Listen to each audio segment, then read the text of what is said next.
computer. All right.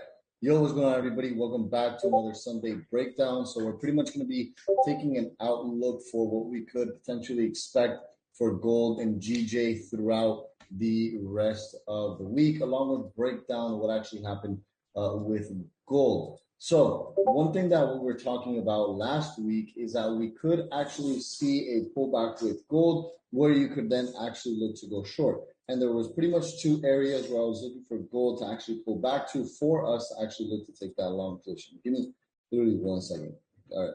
For us to actually look to take that long position. The first area was right here at about 1950, let's just call it. It's a little bit less than that, 1946, right, was the first area we were looking to actually potentially look for a pullback to end to go short. The second area was this 1960 level. As you guys can obviously see, gold pulled back into this 1946 area of resistance quite nicely, and it had that rejection. At first, when it came down to gold and the market, right, initially I wasn't too excited to actually look to take this short position just because of the rejection that I saw here on the 4-hour, right? So at first, if we look at the 4-hour time frame, what we initially see is gold come up into 1946 and give us the first rejection. Then price came back up again. Notice how buyers started pushing price higher, but clearly there's selling pressure in this area. And then came a second rejection. But when it came down to an entry candlestick, this 4-hour time frame definitely wouldn't have been the reason for entry. Now, I didn't take a position here on gold because I was already in a swing position on GJ. But it was a pretty nice setup in terms of what we had pretty much planned and expected. Now, one thing, like if you go back and look at the other webinars that were posted on the actual course, what we talked about was looking for a rejection of this 1946 area and looking for price to come back down into this 1919 area of support. Now, you wouldn't have been able to catch this move solely based off a 4-hour time frame, but when you start to break things into a 30-minute time frame, that's when things actually change. Now, let's kind of talk about how you could have broken down and caught this move. So we already know on the 4-hour time frame, we have multiple rejections to this area of resistance. What we see here is rejection. And then this is another form of rejection. A lot of people could potentially confuse this with a break of this 1946 level of resistance. But when you bump it up to the 4-hour time frame, price never broke above. Price clearly closed right under. And this is where you need to be able to time frame or correlate all your time frames properly, right? Notice the close under resistance here. At this point in time, there still isn't a lot of information for me to actually want to go short because of the fact that there was a very weak 4-hour bearish candlestick, which was pretty much what happened right here, right? So initially, price had ended up coming back under resistance, closing under resistance, but rejecting this area of support. So at this point in time, there is no reason for you to actually look to take a short position. All you simply have to wait is for one of two things: a retest and a rejection of resistance, or a break of this area of support. And for those of you guys who have been following me for quite some time, I'll always rather wait for the retest and the rejection.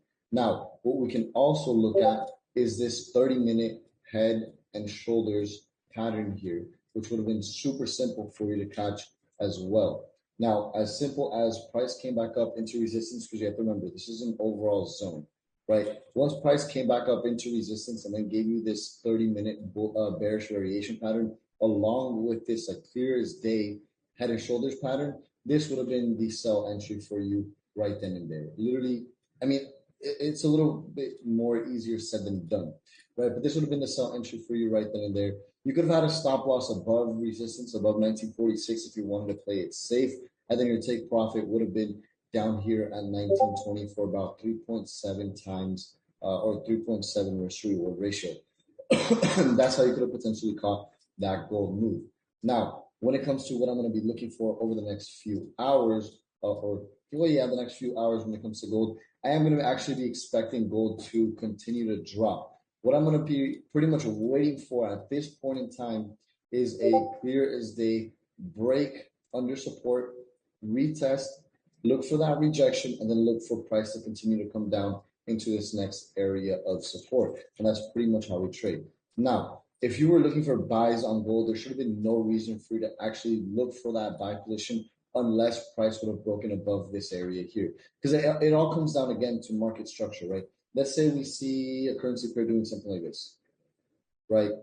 And price is trading at resistance. The only thing you're actually going to be able to wait for is for the break back above resistance, the retest, and then that's when you can actually look to go long, because you need to verify and establish the fact that this previous resistance is now holding as support, and this area of support is what's going to protect my stop loss order from actually getting hit. Give me 1 second, guys. From actually getting hit. And then obviously your targets, the targets depends on the position itself, but usually you want to target this next area of structure up here as your first take profit. So now, hopefully you guys understood gold. Let's go over GJ. So GJ, again, like the thing with GJ is I pretty much just held that swing position. We already kind of covered this position here, but now what we looked at with GJ is if you go to the 4-hour time frame, once price ended up breaking back above resistance here, this is the confirmed break. All you had to do was wait for a pullback into an area of previous support that could protect your stop loss order. It's literally as simple as that. It was the same situation as gold, except we're actually looking to take buys. We're actually looking to take buys here in this position. Now, once price actually ended up breaking back above resistance, you have to ask yourself, okay, where's the next best area I can look to take a long position from? And all you have to do is look left at previous market structure. This should have been clear as day clue that, hey, this is where I want to see GJ actually pull back into, where I'll actually look to take a long position, which is 155.468. Now, when it came down to me actually taking that buy position, what I saw was pretty much tiny market structure here, where once price actually came down into this area and then broke above these little highs that GJ had formed right here, that's when I actually took that long position here. When it came to my overall targets, what I was targeting was this area of resistance, pretty much right here at 157 flat. Price clearly has broken through 157 quite nicely. My take profit actually did get hit. Now, in terms of what I'm going to be looking for on GJ over the next few hours, basically what I want to see is another retest of this area of structure before looking to buy it back up into 157. So that's the breakdown as of right now. You guys can unmute mics, ask me any questions. I'm going to be answering questions for the next 15, 20 minutes. It's called. Yo, Raul. What did you? What's up, bro? Yo, what's up? So if you go to gold, Yeah. Yeah, you said like like the short there, right? Yeah. But the thing is if you go to the daily, like there is like a rejection, like it's telling me like it's gonna reverse, right? A rejection where? That hammer candle there. Yeah, that rejection, yeah. Okay, what happened here? Rejected also. This rejected? And I don't know, bro. I mean, I'm talking about like the rejection there, right? Down there. Yeah, so essentially what you're talking about is this candlestick right here. Yeah, exactly. So I was confused, like how I'm going to short and there's that rejection there. Almost how many days ago Uh, 1 day, 2, This was like 3 days ago, 3 days. right? So this, yeah, What happened here? bearish engulfing. Okay, so if we see a bearish engulfing and we see on the 4-hour time frame that market structure is still bearish, what are we more inclined to do? Yeah, short. Yeah, right. So what signs do you need to look for to go short? Break of structure. Well, not necessarily a break of structure, because a break of structure would be a break of these highs here. And at that point, Yeah, we're no longer looking to go short, we're actually looking to take buys. But what yeah, right. is a break of the previous low, a retest, and then for price to continue to go short. And that's when we'll take the short position. Because you're right. What could happen is price come up to here or price come down to here and actually reject and go back up into these highs, which is why we're not going to be selling so low. We want to wait for the break, the pullback, and then that's when we'll actually sell. Because selling right here at support would be dangerous, right? But the fact that gold right now gave us a big bearish engulfing candlestick on the daily time frame, and on the 4-hour time frame, it looks like price could form a second lower high point. What are we more inclined to do? Yeah, sell. Yeah, follow the trend. Yeah. Makes sense, bro. Thanks. Yeah. Bro, how do you feel about when it makes like the same lows? Like it doesn't necessarily make lower lows, it just makes the same lows and it broke previous structure What do to you mean? still take sales. So like you're talking about if we were to do something like this? No, for it to come down and test that 1890 level it looks like, but it didn't break the 1890 level, it just made equal lows. Is I don't want to see. To me, this isn't the area I'm looking for gold to break. Why? Where Go to the daily time frame. Right on that yellow horizontal line, this is where the support actually is. where Right? So if price is starting to trade, down here, price is already starting to trade under support. So all I'd want to see is probably for this daily candlestick to close, the next daily candlestick to open, and what we'll look for or what we'll expect is another bearish candlestick to continue. But what we're going to be looking for is for a wick to come back up into this previous support area. We're on a lower time frame, it'll look like a retest, and then we'll look to get in short here so that we could catch this daily bearish candlestick in a sense. Oh, why the support in the body of the candle and not in the wick? Because the wick is just the lowest point.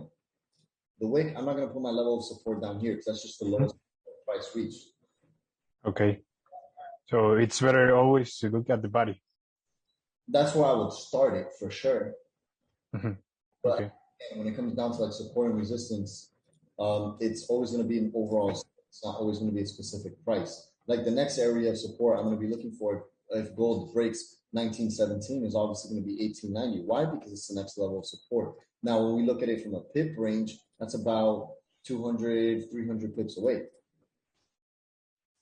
Okay. I get it. Thank you. Hey, Royal, I have a question. So, like, for example, how would you trade a continuation? Because sometimes on GJ and on UJ, they just go up a lot and there's not like a sufficient retest.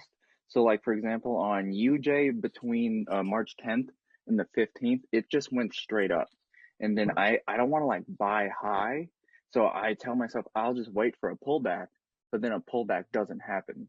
So, like, how would you trade that continuation? You're talking about right here. Yeah, because see how it just went straight up? Like, there's no pullback whatsoever. I wouldn't. You missed out. In a situation where if price breaks above, doesn't retest, right, and it just continues, you missed out. There's nothing you can do. Okay, gotcha. So you just recommend that just to wait out, and then whenever it does retest, to get in on that retest? Well, I mean, at this point in time, if UJ comes all the way back down to here, I wouldn't be looking to go long anymore. And most likely, it wouldn't just be like a straight shot down to here. It'd probably be like an entire trend back down into this area. But Okay, yeah, in a situation like this, you missed out already. Like, there's literally nothing you could do. okay, gotcha. Thank you. That's just part of what trading is, you know. Unless like you bought the breakout, which some people are breakout traders, there's literally nothing you can do. But again, like trading breakouts has its own pros and cons. Yo, All right. on this situation, like if you were to do a breakout trade, like right at that quick line that you just erased, what would your logic be for a stop loss? Under resistance, well, in this situation, under my anticipated area.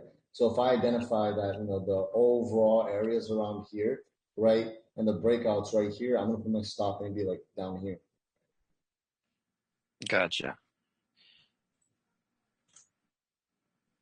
Yep, pretty much. Any other All right, questions? can we go to GJ? I want to show you something. Yeah. 4 hour. All right, so you see how it did support on that 155 500 basically? 155 500, like right here. Yeah. So before it tapped there, I was actually on an aggressive sell because I saw it was bouncing off resistance Where? around the 156 400, let's call it. 156 400. Yeah. Yeah, 156 400. this area. That's 155. 15. 156. So here. Yeah, more or less. Okay. I was up about like 30 something pips. And then if you go to lower time frame, the bounce off was pretty like quick. So what would you have recommended me since I was up like 32 pips on that trade? To close, because what you're doing is you're fighting this bullish momentum, and this is a pretty strong bullish condition here too. And you were essentially fighting this. So I would have closed it. I wouldn't have been greedy with a counter trend position at all. Well, me personally, I wouldn't have taken that position at all. But if I was in your situation, I would have closed it because you're essentially going against the big boys here. Gotcha. And more than likely, whenever you go against the big boys, you're going to get taken out unless you're scalping. So what'd you say for GJ? It's obviously in a bull trend. You would wait for it to come down to 155, 500? The only thing you can wait for, which is a pullback. Where can we see a pullback? Right. I would like to see a pullback into 156, 460, rather than look to buy it up into 157 again. 157, 700 again.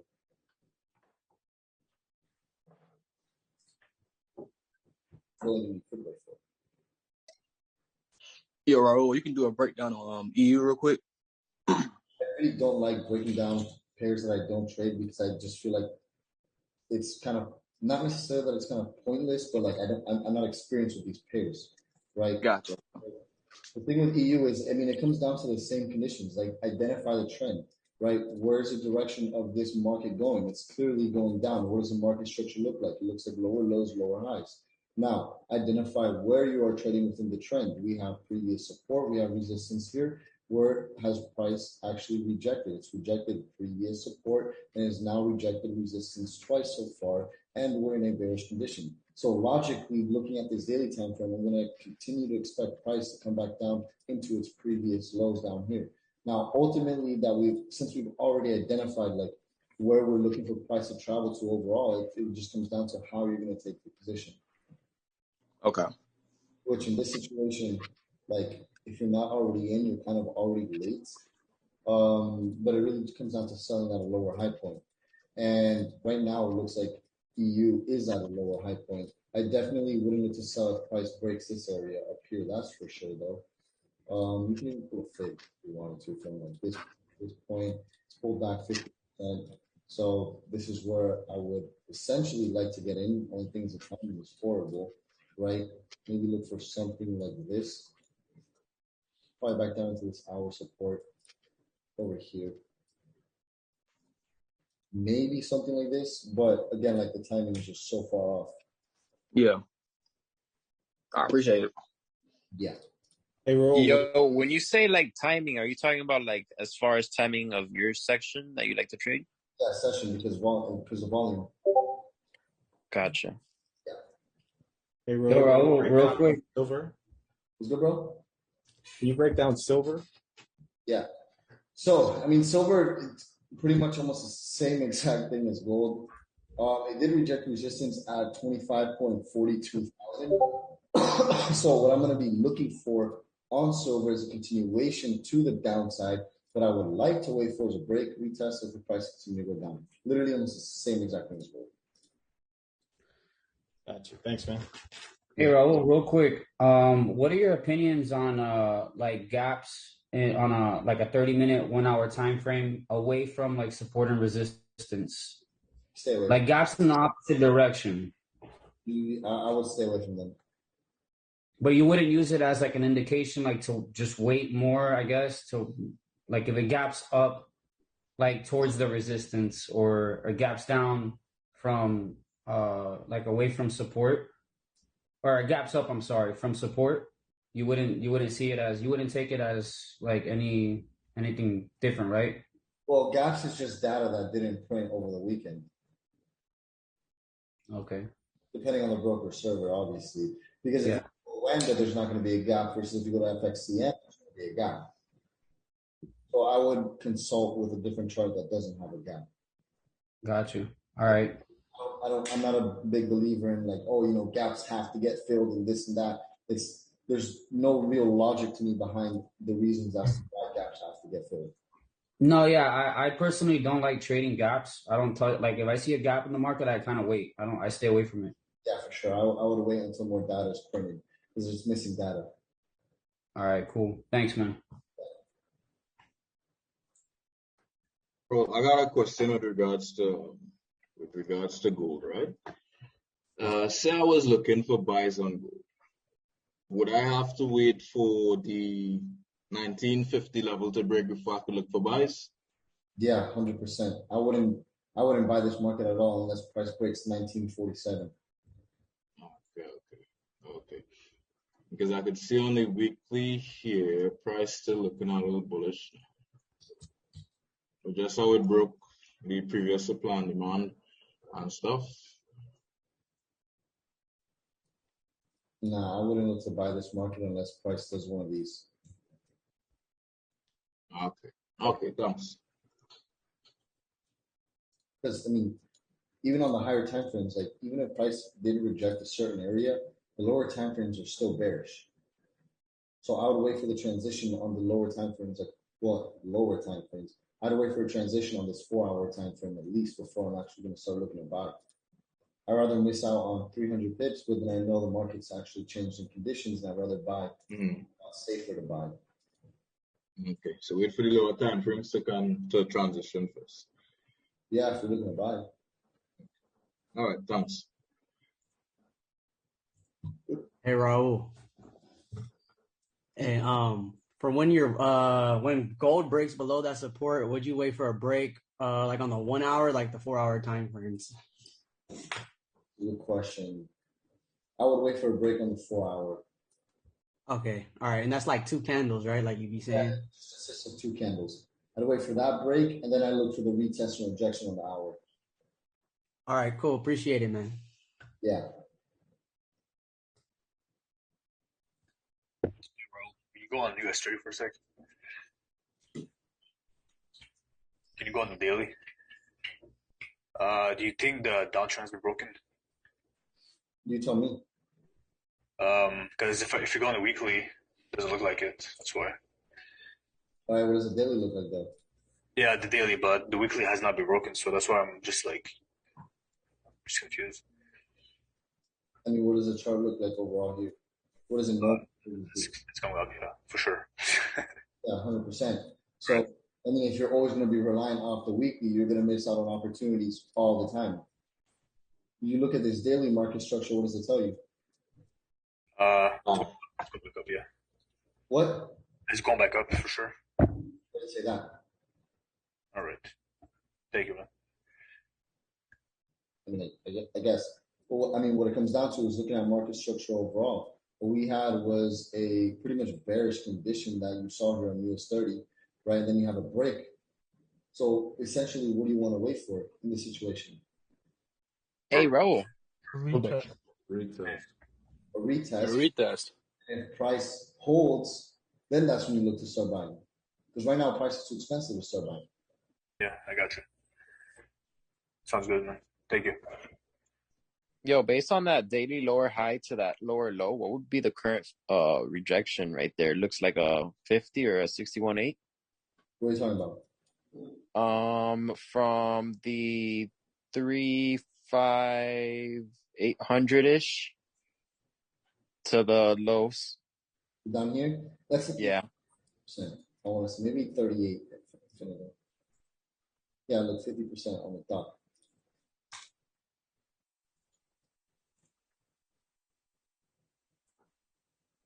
Yeah. All right. Anybody else have any other questions? Yeah, I have a question. Hello. How to manage your emotion on the market? Definitely, you want to start by lowering your risk until you gain more experience. The less money you have at risk, the more manageable your emotions are going to be. For sure. All right. Thank you. Yep.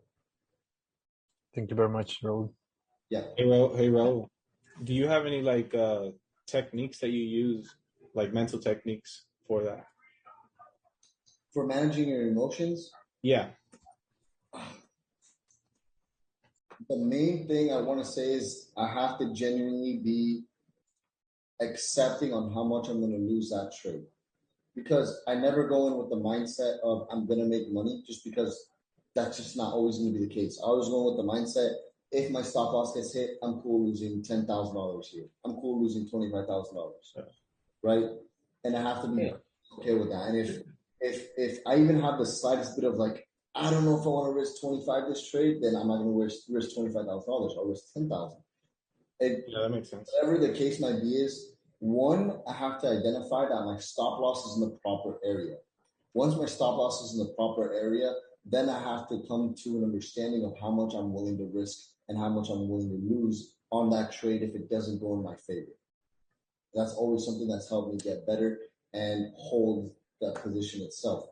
Because let's just say, like, there'll be times where I'm like, okay, cool, I'm going to risk 25K on this trade. It looks like a good trade. It's a high probability trade, right? And, I see it going in my direction. And I enter the trade and I have a $25,000 stop loss, right?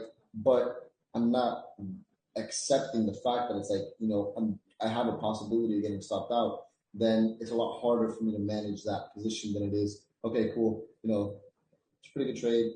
Stop loss in a good area, 5K. Then it is what it is. I could potentially make 100. I'll make it back. Yeah, it makes sense. You can definitely hold it out if you're playing with lower risk. Yeah, for sure. Because imagine risking 25K on a 100K account versus risking 25,000 on a $500,000 account. Where are you going to be more comfortable risking 25,000? Yeah, exactly. On the bigger account, yeah, for sure. Yeah, thanks, man. But at the same time, it's not just about like how much money you have in your account, because you can have $1 million in your account and you've never seen like P&L fluctuate in the tens of thousands. You're not going to be able to manage that position properly either.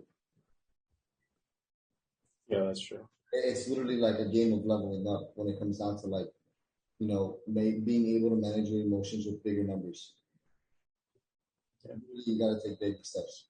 You go from, $100 to thousands of dollars to $10,000 to tens of thousands of dollars. It's a leveling up game. Yeah, that makes sense. Gradual progress. Yeah. Exactly. That's what. All right.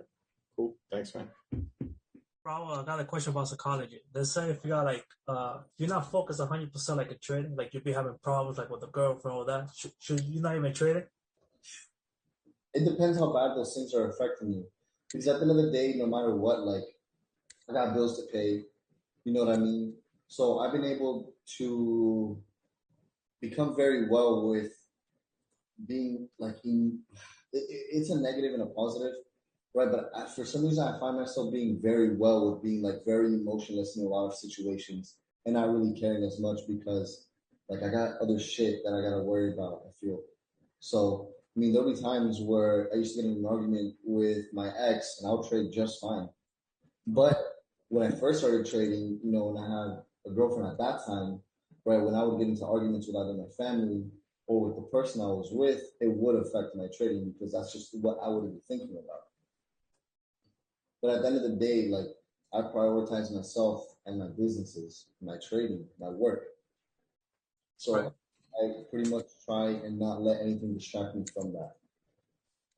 Yeah, because on the weekend, I just had a fight with a girlfriend. I didn't even turn on the computer because I didn't even look at the course yet. I just turned it on now. I'm like, I'm getting back at it again. So yeah, if you find that something's like really bothering you, then I would stay away for sure. Hey, bro, I got a question about added entries. Yeah. Have you've taken an added entry on a 38% pullback, right?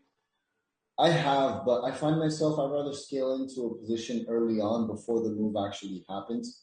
Because like, for some reason, I'm just not good at, and I've tried so many times. If I'd been a trade here, I'm just not the best at, holding this position and looking to add here for a pullback, right? So, normally I get in here, here's my target, right? Target gets hit, I'm out. That's it. I don't look to really add in on positions anymore.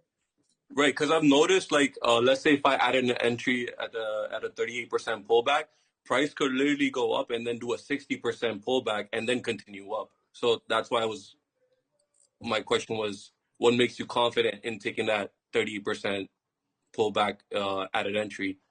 To be honest, I don't even like taking trades at like a 38% because price comes back to like the 50% the majority of the time anyways, right? Right.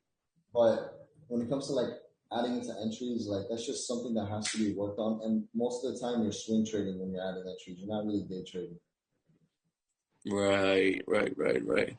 Because again, essentially, as a day trader, what you're doing is, let's say this is a trend, right? You're entering here, right? And you're looking to catch the move from this point to this point and catching this. What you're doing by adding entries is you're holding through this and you're holding through these pullbacks, and then you're looking to buy in again here for more of a profit, which is profitable, yes, but it really, again, it's only going to work in a condition where the market's doing this or the market's doing this. Because if the market's doing this, your entries aren't going anywhere and you're going to ruin your trade. Yeah, but it makes sense. Definitely. Thank you, bro. Hey, Raul, can you break down GU? Sure. So, I mean, it comes down to like the same exact thing I spoke about last week, right? GU, because price is still in a bearish condition and is still trading under support, right? At this point in time, I'll look for price to come back down into these lows over here. Now, all you'd have to wait for is a rejection candlestick, which ultimately it's up to you as a trader to identify on what time frame you want to do it and how you're going to take that position. Ultimately, what I'd look for is take a sell around the area price is in right now, stop loss here, take profit down here. Sounds fun. So you will sell right now? No, because of the time, it's Sunday, right? But once price breaks above this area, right, this resistance, then that's when I look for buys. I look for that break, look for the retest, then look for buys here. But unless price breaks above this area, I'd still be looking for shorts down to here. Do you not trade Sundays? You said no because it's Sunday. So I trade Sunday, just not at this time. Is it because of spread, particularly? Spread, no, it's because it's Sunday. There's no volume. There's going to be no volume until London session. No real volume.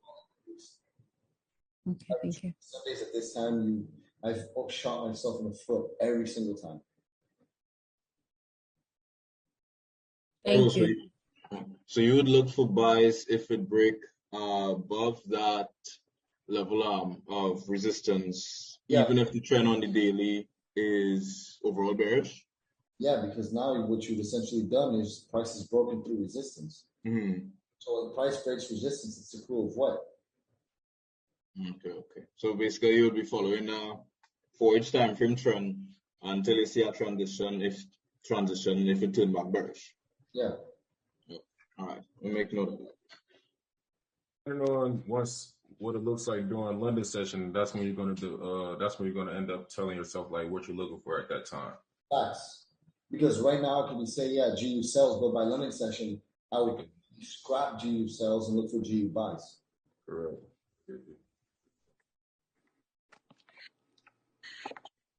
Yeah, you wait for the 1 hour candle closer.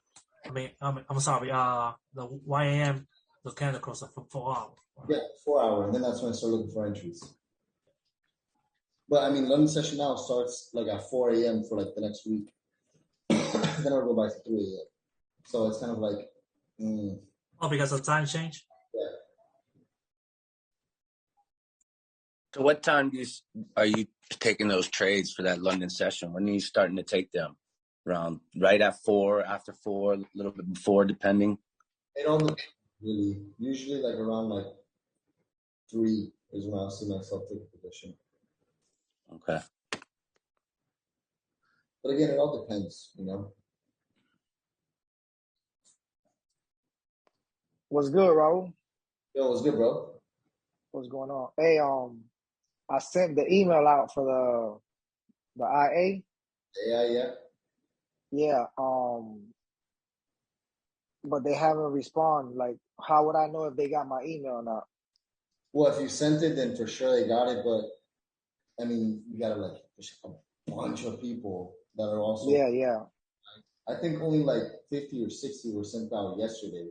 And then on top of that, it's not even just like, okay, did he send us this? Cool. No, they have to actually get the files, and then on top of that, put it into a Google Drive because it's all being sent separately. So what my understanding is.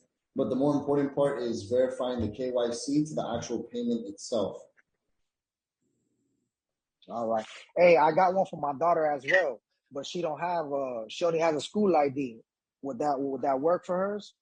I mean, if you bought it, then well, I mean, No, I paid it under her bank account. I mean, as long as it's like a form of documentation that has her name, and they can verify who she is, and yeah, that's what know your account. All right, cool. Thanks, man. Yeah. Dollar. Yeah. So, any other questions? I have a question about managing your position. So let's say, like currently right now, I'm trading a 400K FDMO account, and then 1% on GJ would be a 50 lot. So let's say it hits take profit 1. Would you take like 10 lots off and just keep doing that after every take profit? 50 lots on what size stop loss? A 10 pip stop loss, just like your signals. So it'd be 40 lots. Yeah, 40 lots. Yeah. Ultimately, it's up to you on how you're going to do it. Because I don't like to tell people, take off here, and then take off here, then take off here, because you're not going to be getting the full risk to reward. So the best thing I tell people is just show your stop loss. If it's at TP2, why do you still have open risk? Oh, got it. Understand. Yeah. I have a question about GJ. So if you go to the 1 hour real quick. All right. So, matter of fact, my bad. The 4 hour. So in the 4 hour, you're looking for it to pull back and then like a some type of candle confirmation be going out to the 1 hour, right? Yeah, I'll look for price to come into this zone, or I'll wait for the 4 hour rejection. Once the 4 hour actually closes above resistance, then that's when I'll go to like the hour, 30-minute, and start taking buys. Got you. And if it closes under on the 4 hour, you looking for sales? No, I wouldn't look for sales because this is a structure point that needs to break for me to want to look for sales. Gotcha. Okay. Hey, Rahul, I have a question about the bot. So I'm the guy who was, who the payment went from a bank account, but I didn't get through into the Telegram group. And you were asking me which payment method I use. Is it that I need to like send you my PayPal or my debit card number? No, I saw your email. I was going to reply to that after the webinar. All right, respect. Yo, Rahul. I got a question. Yeah. I actually want to know how many pips do you risk on average? Bro, that's literally like asking me like, how much gas you put on average. It's like it depends on the trade. I don't want to say on average because I could risk 30 pips consistently for the next week, but then the following week after the market conditions change, I'm risking 100 pips. It all depends on the market conditions. Like there's no. All right, got you, bro. Thanks. If I pay attention to the average, what I pay attention to is risk to reward. That's what's more important to me than pips. Pips at the end of the day don't matter. Because you could have somebody that's catching 1,000 pips, right, versus someone who's catching half of what he's catching, and the guy who's catching only 500 pips is making more money than the guy who's catching 1,000 pips. Raul, asking something about the bot because you said that already. I'm trying to make the configuration, but he closed the profit right away, but the losses don't close. The stop loss is, if for example, and take the order and 2000, he put the stop loss in 1900. It's too long. Yeah, of course. Yeah, no, there's something wrong there. Because the stop loss is as big as. I think something is wrong in the configuration. Yeah, 100%. Did you watch this video on the settings? Yeah, I do everything and put my account is to the 200, the challenge, and select the 200 file and load. But I if I get one long move, I'm blown my account. I think something is wrong with the file. You're definitely wrong there. Did you enter a position on that account previously? What do you say? Enter a position on that account previously. No. Doesn't do that. Let me get your email real quick. My email? What do you say? Let me get your email. C E B S T 13 iCloud.com. iCloud.com. All right, what I'm gonna do is I'm gonna have the team who made the algorithm actually reach out to you and make sure that you actually installed everything correctly. That shouldn't happen. All right, thank you, bro. Yeah. Yo, Raul. Are you ever? Go ahead.